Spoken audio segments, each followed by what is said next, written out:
Would you tell me a little bit about your childhood? I don't know, it was pretty rough. I mean, a lot of people don't think that because I did grow up in Los Altos, but it was like a real working class part of Los Altos. Like I was really, really disadvantaged compared to everyone else. And I also got made fun of a lot, especially in elementary school.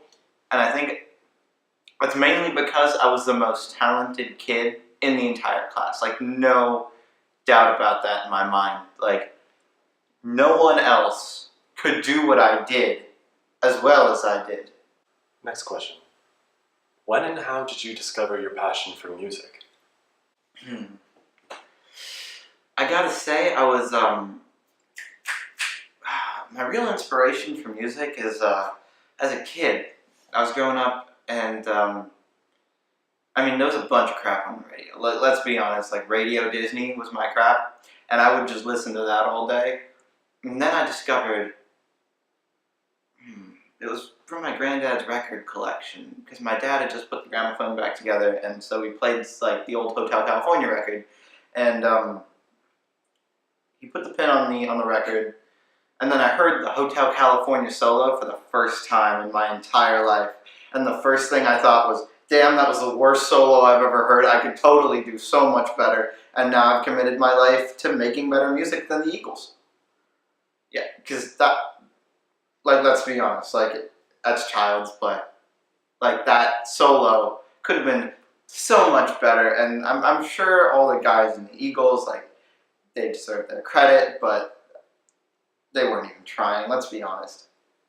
Was there ever a different path you wanted to take? Different life path. I don't know, but like, I thought it'd be kind of cool to be a trust fund kid, but that really wasn't going to happen. Mainly because I exhausted my trust fund.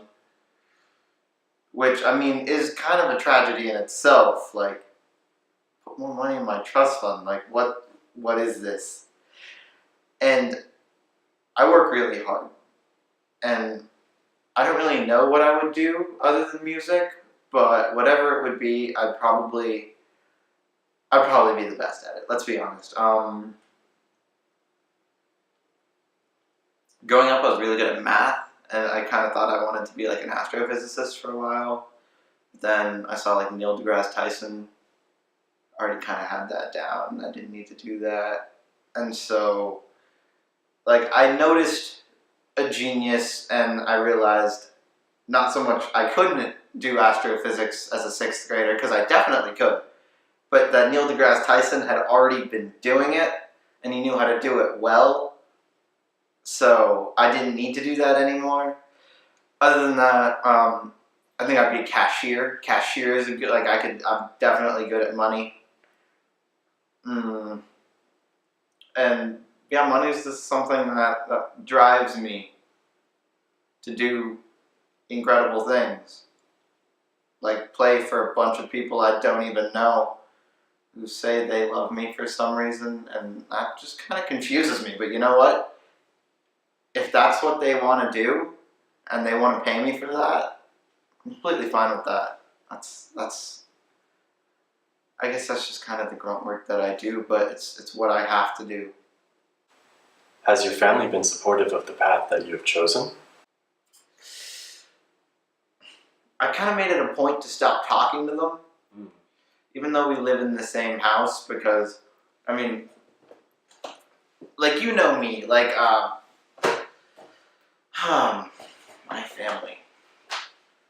Like, I work really hard at what I do, and sometimes it doesn't always happen for you, like in the first year, or the first 2 years, or the first 3 years, or even the first 4 years of what you're doing. And some people aren't really supportive because they don't want to see success if you haven't done it after 4 years.